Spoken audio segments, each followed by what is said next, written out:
오늘 이 시간은 주님의 뜻이 무엇인가 이해하라는 제목을 가지고 하나님의 말씀을 나누려고 합니다. 본문 말씀은 에베소서 5장 15절에서 21절까지 말씀입니다. 제가 한 절 읽고 여러분들 한 절 읽고 하나님의 말씀 교독해서 읽도록 하겠습니다. 제가 먼저 읽을게요.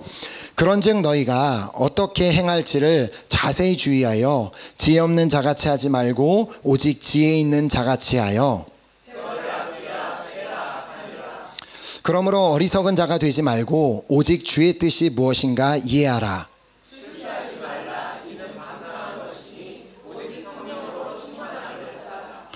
시와 찬송과 신령한 노래들로 서로 화답하며 너희의 마음으로 주께 노래하며 찬송하며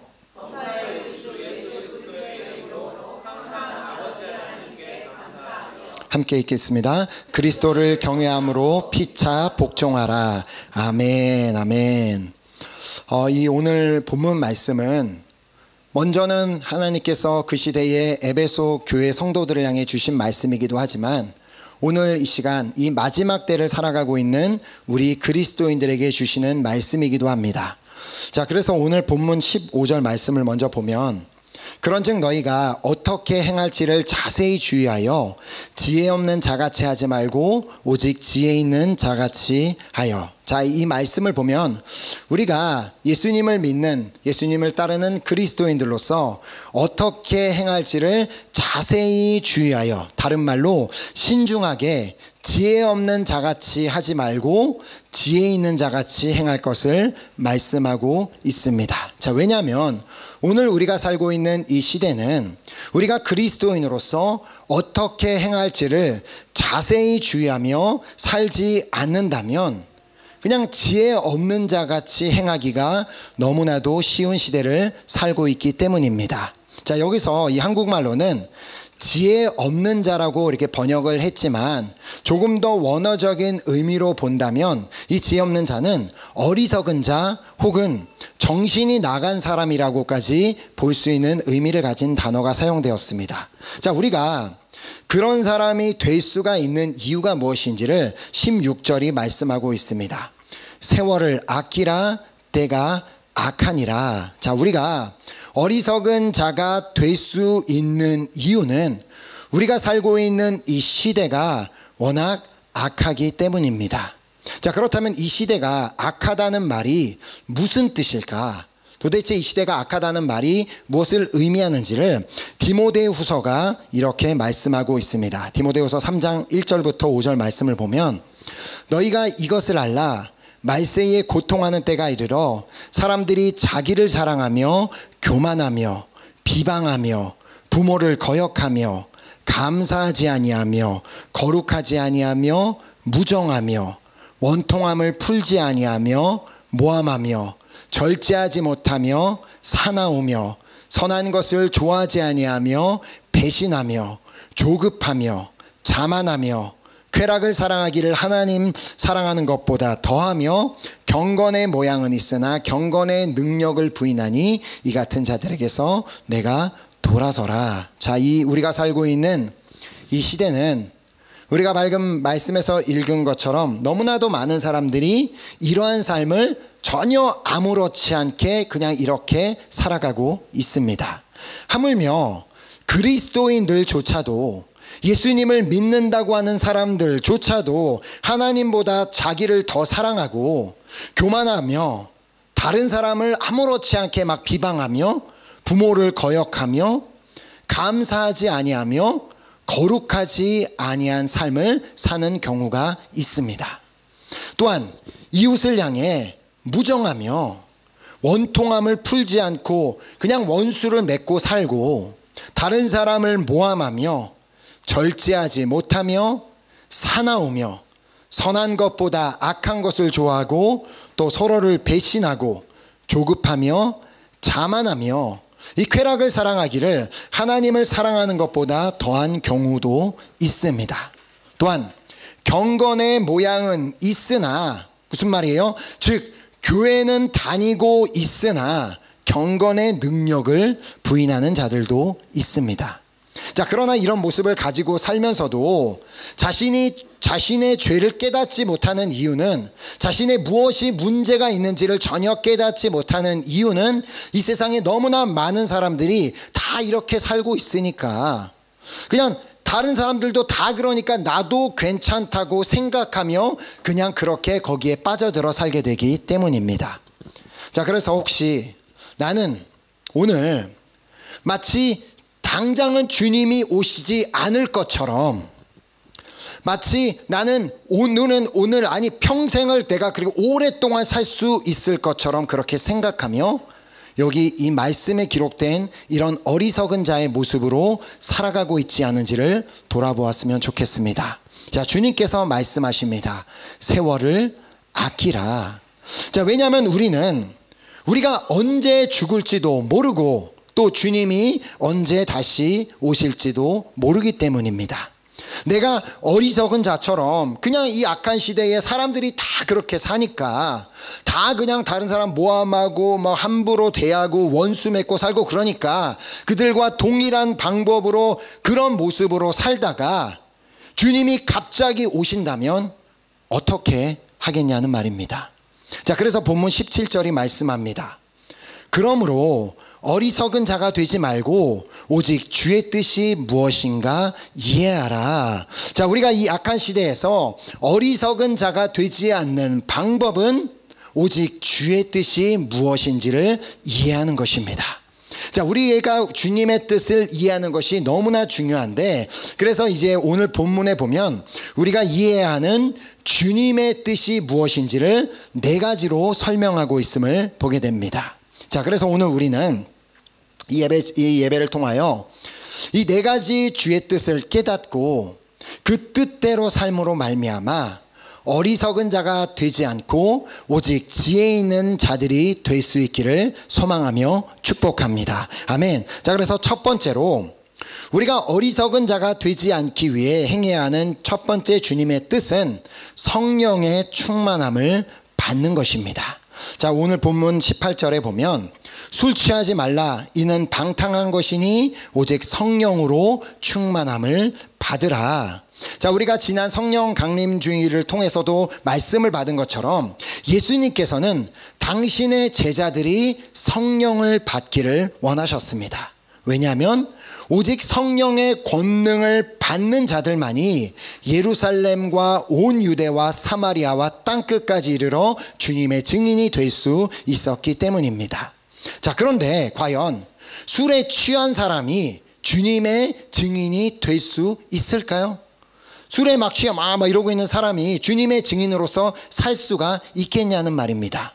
여기서 말하는 술에 취한다는 말은 물론 그렇게 막 그 말 그대로 술을 마시고 취하는 것도 말하고 있지만, 주님이 아닌 다른 것에서 만족을 찾는 사람을 말하기도 합니다. 자, 돈에서 만족을 찾고, 사람에게서, 아니면 좋은 차에서, 좋은 집에서, 좋은 직장에서, 좋은 환경에서 내가 다른 그 무언가로 만족을 찾는다 할지라도 그 만족은 매우 일시적인 만족일 뿐입니다.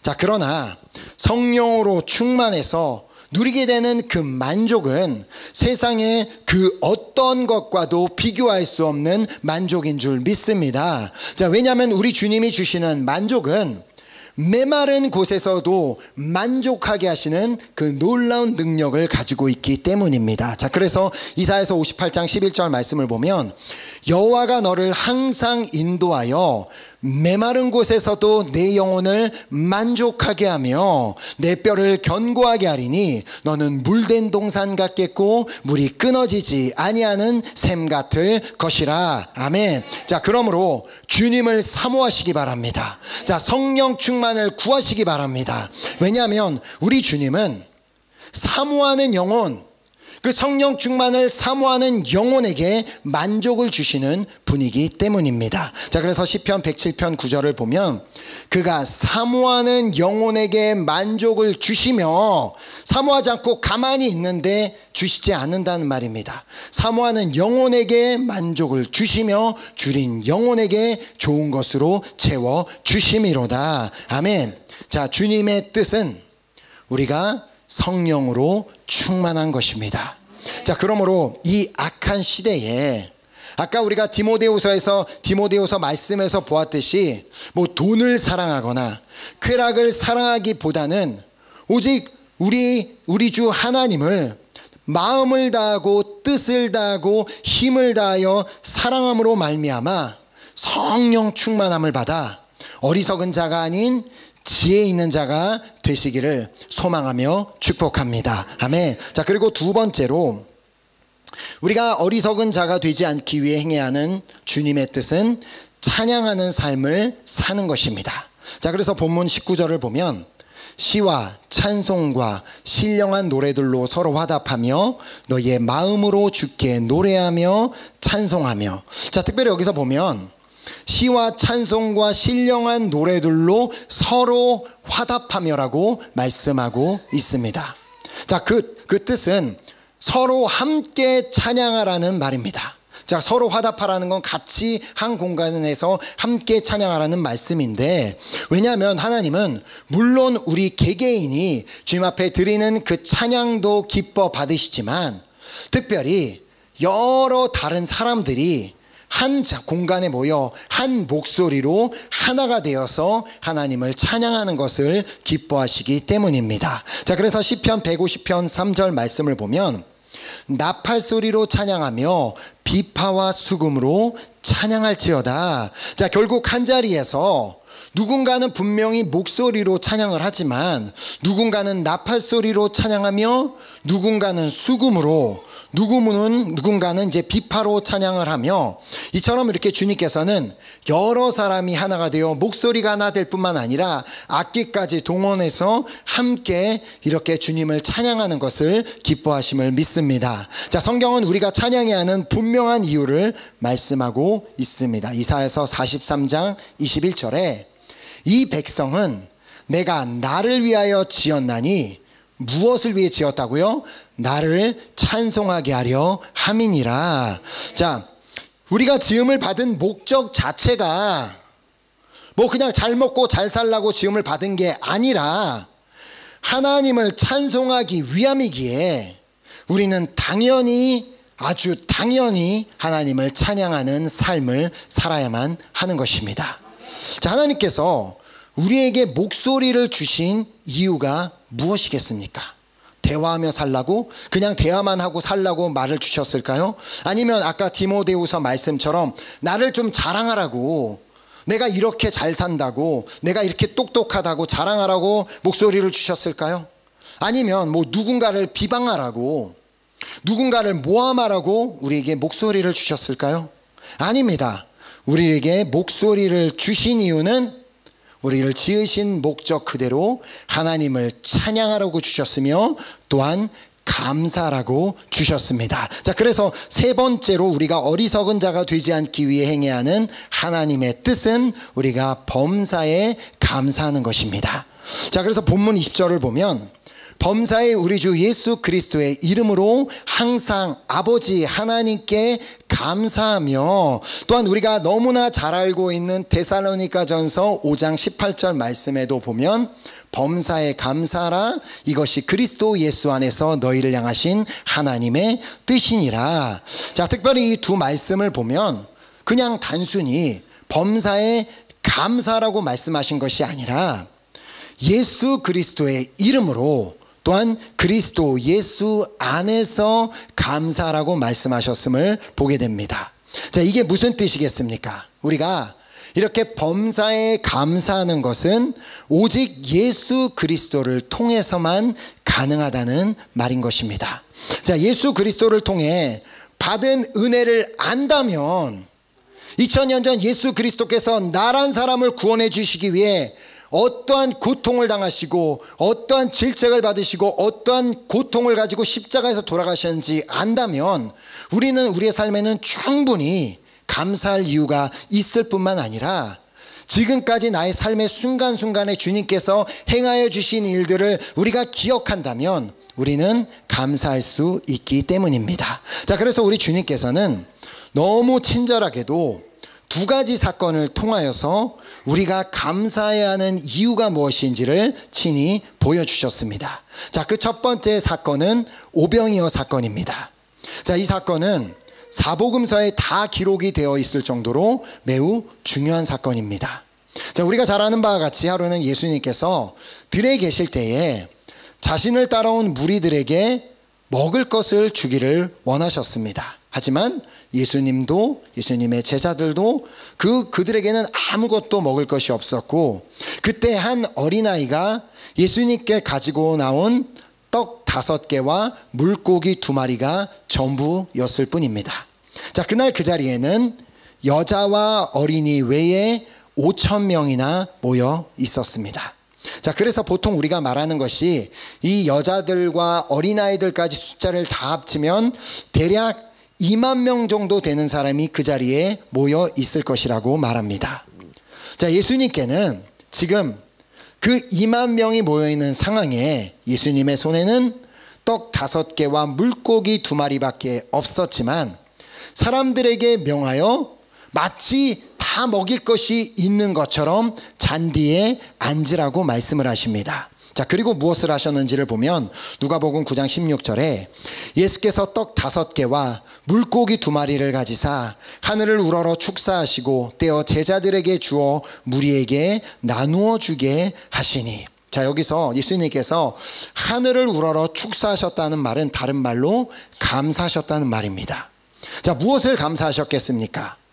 아버지, 우리에게 떡 5개와 물고기 2마리를 주셔서 감사합니다. 사실 말도 안 되는 감사입니다. 도무지 감사할 상황은 아니었지만 그렇게 예수님께서 감사하신 후에 제자들에게 떡을 떼어서 제자들에게 나누어 주고 또 무리들에게 나누어 주게 하시자 어떤 일이 일어나게 되었습니까? 다음 17절에 먹고 다 배불렀더라. 그 남은 조각을 12바구니에 거두니라. 자, 무려 2만 명에 이르는 사람들 모두가 다 떡과 물고기를 먹고 배부르게 되는 역사가 그 자리에서 일어나게 되었습니다. 자, 놀라운 기적이 그 자리에서 일어나게 된 것인데요. 그런데 여기서 중요한 것은 예수님께서 이 기적을 행하신 목적이 무엇이었냐는 것입니다. 도대체 왜 이 기적을 그 자리에서 행하셨는가? 먼저는 감사의 능력을 보여주시기 위함이었습니다. 예수님께서 그 말도 안 되는 떡 5개와 물고기 2마리로 감사하셨을 때 그 감사가 기적을 만들어내었습니다. 자, 감사가 기적을 만들어낸다는 것을 친히 우리에게 보여주시기를 원하셨던 것입니다. 우리는 보통 기적을 보여주시면 감사하려는 마음이 있지 그 반대는 하지 않습니다. 그러나 우리 주님은 아니다. 너희가 감사하면 기적이 따라오게 되어 있다는 것을 보여주셨습니다. 자, 그리고 이 기적은 그냥 단순히 떡 5개와 물고기 2마리가 많아지게 하셔서 2만 명에 이르는 사람들을 먹이는 능력이 있음을 보여주시기 위함만이 아니었습니다. 떡 5개와 물고기 2마리가 많아지게 하는 데에 그 자체의 목적이 있었다는 것이 아닙니다. 이날 떡 5개와 물고기 2마리가 많아지는 그런 놀라운 기적을 통하여 갑자기 떼부자가 된 사람은 없었습니다. 그 떡과 물고기를 가지고 온 어린아이가 이후에 자신이 드린 것으로 말미암아 상상도 못하는 부자가 되었더라는 그런 기록은 성경에 없습니다. 그런데 우리는 그렇게 생각하죠. 내가 가져온 조금 가는 것을 이렇게 늘려서 부자가 되게 하신다. 아닙니다. 단지 주님께서 원하셨던 것은 그날 그 자리에 있었던 모든 사람들이 다 먹고 배부르기를 원하셨습니다. 자, 그러니까 오병의 기적을 통해 주님께서는 당신을 따르는 자들에게 부족함이 없는 만족함을 허락하여 주기를 원하셨던 것입니다. 그것으로 끝난 것이 아니라 부족함이 없는 만족함을 주실 뿐만 아니라 12광주리가 더 거둠으로 말미암아 그것보다 더 크게 차고 흘러넘치는 그 만족함을 주셨다는 말입니다. 자, 그렇다면 결국 감사는 기적을 만들어내는데 어떤 기적을 만들어낸다고요? 부족함 가운데 만족함을 얻게 하는 기적을 만들어 낸다는 말입니다.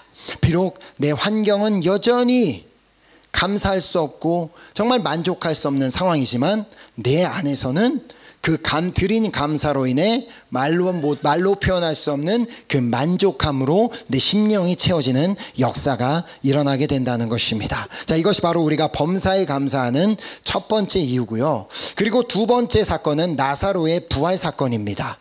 자, 예수님께서는 나사로가 죽은 지 나흘째 되는 해에 마르다와 마리아를 찾아가십니다. 자, 그리고는 무덤에 함께 가셔서는 그 무덤의 입구를 막고 있는 돌을 옮겨 놓으라는 말씀을 하십니다. 자, 그 말을 듣고 마르다가 뭐라고 해요? 주님, 벌써 지금 나사로가 죽은 지 4일이나 되었다고요. 이제는 지금 시체가 썩어서 냄새가 나는데 굳이 저기에 들어가 보시려고 합니까? 자, 그 말을 들으신 예수님께서 말씀하십니다. 요한복음 11장 40절에 예수께서 이르시되 내 말이 내가 믿으면 하나님의 영광을 보리라 하지 아니하였느냐 하시니, 사실 이때까지 마르다와 마리아는 지금 예수님의 말씀을 듣고 자신들이 도대체 무엇을 믿어야 하는지를 모르고 있었을 것입니다. 자, 그때 예수님께서는 이 믿는다고 할 때 무엇을 믿는 것인지를 친히 보여주십니다. 자, 41절에 보면 돌을 옮겨 놓으니 예수께서 눈을 들어 우러러 보시고 이르시되 아버지여 내 말을 들으신 것을 감사하나이다. 지금 눈에 보이는 것 아무것도 없는데, 응답 받은 거 아무것도 없는데 내 말을 들으신 것을 감사하나이다. 자, 그러니까 믿는다는 것은 나의 기도를 들으신 것을 믿는 것이고, 또 마가복음 11장 24절 말씀처럼 그러므로 내가 너희에게 말하노니 무엇이든지 기도하고 구하는 것은 받은 줄로 믿으라. 그리하면 너희에게 그대로 되리라. 자, 이처럼 이미 받은 줄로 믿는 것, 우리가 믿는다고 할 때는 주님께서 이미 들으셨음을 믿는 것, 그리고 이미 구한 것을 받은 줄로 믿는 것임을 예수님께서 보여주셨습니다. 자, 그러므로 이미 기도를 들으신 줄 믿으며 또 받은 줄로 믿는다면 감사하게 된다라는 것을 보여주신 것입니다. 자, 예수님께서 뭐라고 기도하셨어요? 아버지여 내 말을 들으신 것을 감사하나이다. 이런 고백은, 이러한 감사는 오직 믿는 사람만이 할 수 있는 감사입니다. 믿음이 없으면 이거는 도무지 할 수 없는 감사입니다. 자, 하나님께서 나의 기도를 들으셨음을 믿는 사람만이 감사할 수 있다는 말입니다. 자, 그렇게 예수님께서 감사 기도를 하시고 아직까지는 나사로가 살아나오지도 않았는데 주님, 아버지 나의 기도를 들으신 것을 감사합니다라고 선포하시고 큰 소리로 이제 나사로야 나오라 하시니 나사로가 다시 살아나 무덤 밖으로 나왔습니다. 자, 여기서도 중요한 것은 예수님께서 왜 나사로를 다시 살려주셨냐는 것입니다. 아니 그냥 주님은 죽은 자도 다시 살리시는 분이시다, 나는 이런 능력이 있는 자다라고 보여주시기 위함이었을까요? 물론 맞습니다. 주님께서는 충분히 그런 능력이 있으시지만, 그러나 더 중요한 것은 왜 그 다른 사람들도 그 시대에 많은 사람들이 죽었는데 그 시간에 그 나사로를 살려주셨냐는 것입니다. 단지 죽었던 나사로가 다시 살아나게 하는 데에만 목적이 있었던 것은 아닙니다. 바로 그 순간 마르다와 마리아의 안에 있던 슬픔이 기쁨으로 바뀌는 역사가 그 자리에서 일어났던 것입니다. 바로 그들에게 그 순간 회복의 역사가 일어나게 된 것입니다. 자, 이게 무슨 말입니까? 감사는 우리 안에 있는 슬픔이 기쁨으로 바뀌게 하는 그런 놀라운 회복의 역사를 일으키는 능력을 가지고 있다는 말입니다.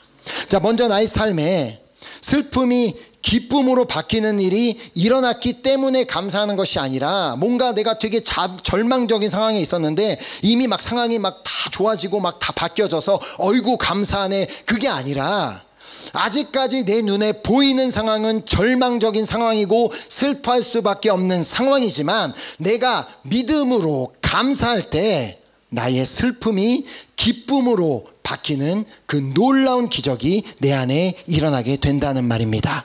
자, 그래서 시편 30편 11절 말씀을 보면 주께서 나의 슬픔이 변하여 내게 춤이 되게 하시며 나의 베옷을 벗기고 기쁨으로 띄우셨나이다.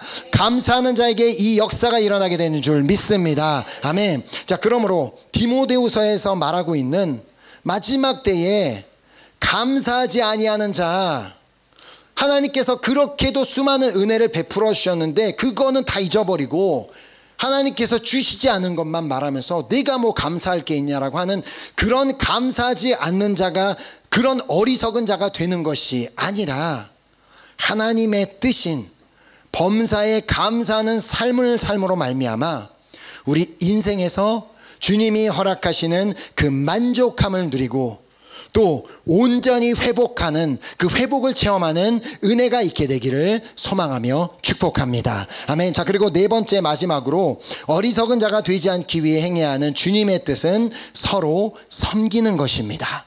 자, 본문 21절을 보면 그리스도를 경외함으로 피차 복종하라. 자, 그리스도를 경외함으로 피차 복종하라는 말은 결국 예수 그리스도를 믿고 경외하는 자들이라면 주님의 말씀대로 서로를 섬기며 서로를 사랑하라는 말씀입니다.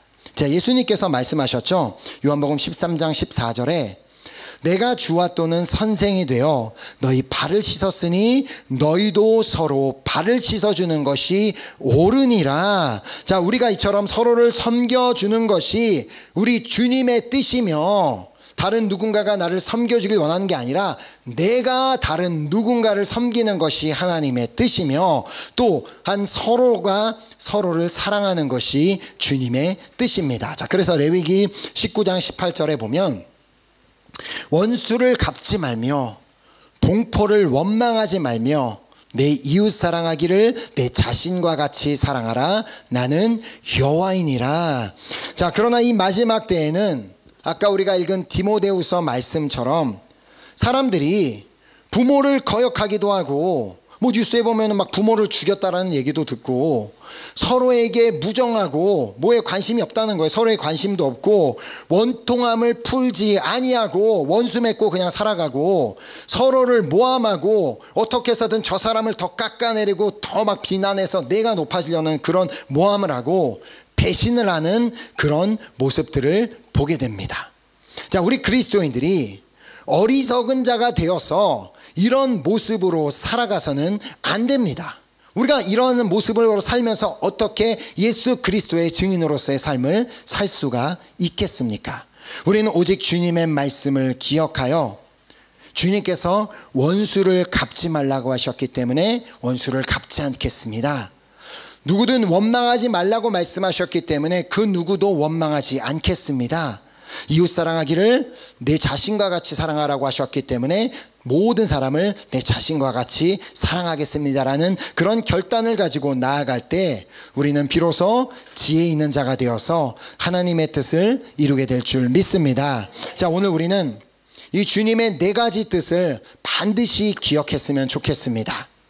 주님의 뜻은 우리가 성령으로 충만함을 받는 것, 그리고 우리가 지으신 목적대로 찬양하는 삶을 사는 것, 그리고 우리가 범사에 감사하는 삶을 사는 것, 그리고 서로 사랑하고 서로 섬기는 것입니다.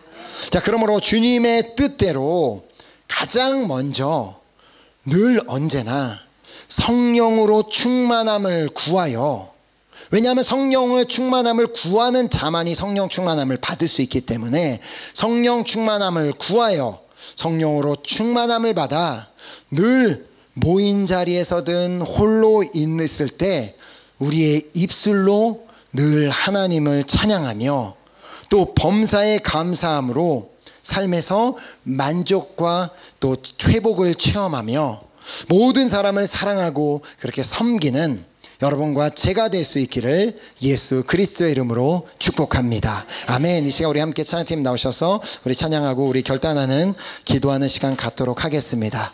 오늘 우리 주님께서 우리에게 주신 말씀을 통해 주신 이 주님의 네 가지 뜻을 오늘 우리가 꼭 기억하면서 나아갔으면 좋겠습니다.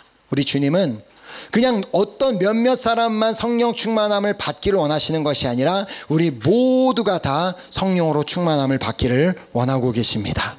또한 그냥 몇몇 사람만 찬양할 환경이 되니까 찬양하고, 특별히 우리에게 이 말을 주신 것, 이 목소리를 주신 것, 내가 하고 싶은 말 다 하라고 주신 게 아니라 이왕이면 그 입술로 하나님을 찬양하고 감사하는 삶을 살라고 우리에게 말을 주셨기 때문에 우리가 어떠한 상황에서든 찬양하고 또 그렇게 감사하고 또 우리 주변에 있는 모든 사람들을 섬기며 또 그렇게 사랑하며 나아갈 때 우리의 삶에는 주님의 뜻을 이루게 되는 놀라운 은혜가 있게 될 줄 믿습니다. 아멘. 이 시간 우리 함께 이 찬양을 드릴 때 정말 우리 함께 정말 그 우리의 삶 가운데 혹시라도 그 주님의 은혜를 잊고 살았다면 그 내가 어떠한 은혜를 받았는지를 기억하고 다시 한번 그 은혜에 감사하며, 근데 그 은혜를 기억하며 산다면 당연히 우리는 주님의 뜻을 생각하고 주님의 뜻을 쫓아 살 수밖에 없게 되기 때문에 우리 한번 이 찬양의 고백이 오늘 나의 고백이 되어